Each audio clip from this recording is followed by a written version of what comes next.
Si vous pouviez choisir qui est votre client idéal, le type de personne qui vous ferait lever chaque matin avec enthousiasme parce que vous avez hâte de travailler avec lui, à quoi est-ce qu'il ressemblerait? Vous allez passer énormément de temps avec vos clients et ce serait dommage que vos journées soient pénibles. Alors aujourd'hui, on va donc parler de qui est votre client idéal. Pourquoi est-ce que ce serait une bonne idée de le définir et surtout comment faire? C'est parti. Définir votre client idéal est donc essentiel pour votre bien-être psychologique, mais également parce que pour pouvoir lui fournir un service au top, vous allez devoir apprendre à le connaître en détail. Alors évidemment, vous devez savoir quels sont ses problèmes, connaître ses inquiétudes, ce qu'il aime, ce qu'il déteste, où est-ce que vous pouvez le trouver sur Internet et surtout comment attirer son attention. Beaucoup d'entrepreneurs font l'erreur de tomber amoureux de leurs produits ou de leurs services à la place d'être obsédés par leurs clients. Alors attention, je ne dis pas qu'il ne faut pas être 100% focus sur son produit ou service pour qu'il devienne le meilleur du marché.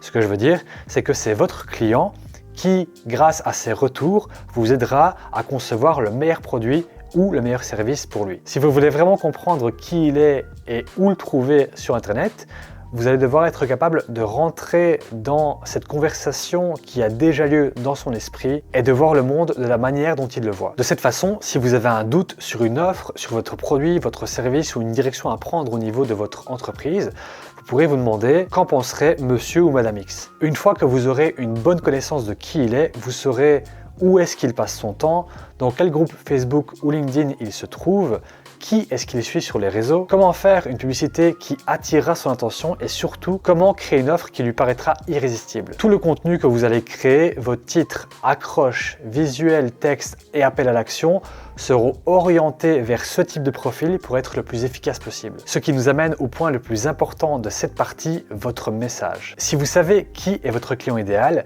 vous allez donc pouvoir créer un message en augmentant considérablement les chances qu'il soit pertinent pour votre cible. Par exemple, une question que vous pourriez vous poser serait: est-ce que votre client est dans un cas de figure où il fuit une situation douloureuse ou bien est-ce qu'il recherche plutôt l'accomplissement? En fonction de l'une ou l'autre situation, son discours intérieur va énormément changer. Lorsqu'une personne fuit une situation douloureuse, la conversation qui a lieu dans sa tête est axée sur son problème. Je vais vous donner quelques exemples pour les trois marchés principaux qui sont la santé, les finances et les relations. Tous les produits ou services qui existent dans le monde sont conçus pour répondre à ces trois besoins fondamentaux. Voyons donc le premier, la santé.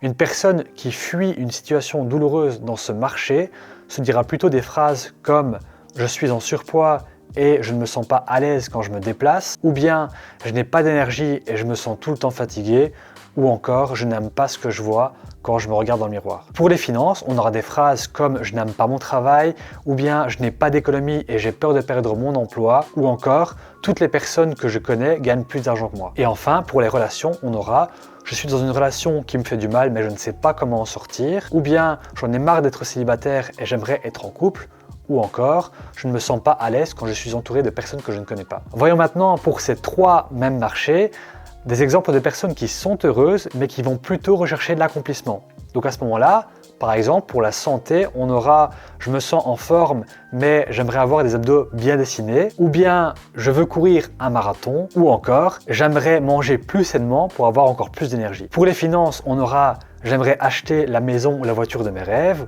ou bien « j'aimerais développer mon entreprise pour avoir un impact encore plus grand sur le monde » ou encore « j'aimerais apprendre le leadership pour faire évoluer mon équipe ». Et pour terminer, dans les relations, on aura « j'aimerais retrouver la passion du début de mon mariage » ou bien « j'aimerais passer plus de temps avec mon conjoint et mes enfants » ou encore « j'aimerais rencontrer plus de personnes grâce à mon réseau ». Vous voyez, toutes ces personnes cherchent à atteindre les mêmes objectifs, mais les raisons pour lesquelles elles souhaitent y arriver sont très différentes. Si vous savez où en est votre client dans son parcours, vous allez pouvoir orienter votre communication en fonction de cet état et écrire des titres et accroches qui correspondent à son discours interne. Pour conclure cette partie, laissez-moi vous expliquer ce qui pourrait se passer si vous ne définissez pas qui est votre client idéal. Le principal problème de ne pas savoir qui est votre cible, c'est que dans ce cas de figure, vous allez orienter votre communication pour qu'elle parle au plus grand nombre. Et si vous voulez parler à tout le monde, vous finirez par ne parler à personne. Sur Internet, la compétition pour attirer l'attention est très grande. Si votre message est trop général, personne n'arrivera à s'identifier à celui-ci. Et dans un environnement où l'attention est très limitée, il est capital que les utilisateurs puissent voir des messages percutant qui leur correspondent le plus possible. Dans le cas contraire, votre contenu sera noyé parmi la compétition et personne ne fera appel à vos services. Passons maintenant à la seconde partie de la vidéo, donc comment définir votre client idéal. La description de votre client cible n'est pas figée dans le temps et elle va évoluer avec votre expérience. Après un certain temps, vous allez vous apercevoir que certains détails que vous pensiez pertinents à son sujet vont s'avérer être différents de ce que vous pensiez. Il faudra donc à ce moment-là les modifier en fonction de votre nouvelle donnée. Commencez donc par décrire en quelques mots qui est votre client idéal et rappelez-vous que plus vous avez des détails à son sujet, plus votre communication sera pertinente. Vous pouvez donc définir quelle est sa tranche d'âge, son genre, ses passions, est-ce qu'il a des enfants, sa situation professionnelle, son style de vie, qu'est-ce qu'il aime, qu'est-ce qu'il n'aime pas, qu'est-ce qu'il déteste, ses buts, ses désirs, quels sont les problèmes qu'il rencontre et que vous allez résoudre pour lui, dans quel marché, sous-marché ou niche, si c'est d'application, est-ce qu'il se trouve, et enfin, est-ce qu'il fuit une situation douloureuse ou bien est-ce qu'il recherche plutôt l'accomplissement. Faites des recherches en ligne sur les forums, les communautés, les groupes Facebook, les groupes LinkedIn, les commentaires des vidéos YouTube et des articles de blog qui parlent des problèmes qu'il essaie de résoudre. C'est là que vous allez pouvoir voir exactement comment il s'exprime et comment est-ce qu'il parle de ses problèmes. Si vous avez déjà des clients qui correspondent à ce profil et que vous voulez l'affiner, n'hésitez pas à les contacter en leur expliquant que vous êtes en train de créer une nouvelle offre qui va certainement répondre à l'un de leurs problèmes et que vous aimeriez en parler avec eux. Vous verrez qu'ils n'hésiteront pas à accepter votre proposition et à partager avec vous quels sont leurs challenges du moment dans l'espoir que vous puissiez les aider à les résoudre. Si vous n'avez pas encore de clients ou bien que vous êtes toujours dans une phase de recherche, rabattez-vous sur toutes les informations que vous pourrez trouver en ligne et n'hésitez pas à demander à votre réseau s'ils connaissent des personnes qui correspondent à ce profil avec qui vous pourriez discuter. Évidemment, à ce stade, n'essayez pas de leur vendre quoi que ce soit. Cette première prise de contact aura pour but d'en savoir plus sur leurs problèmes. Vous pourrez alors construire une offre qui leur correspondra et les relancer par la suite. On arrive maintenant à la fin de la vidéo. J'espère qu'elle vous aura été utile. Si vous voulez plus de contenu comme celui-ci, abonnez-vous. Et si vous avez des questions, les commentaires sont là pour ça. À bientôt.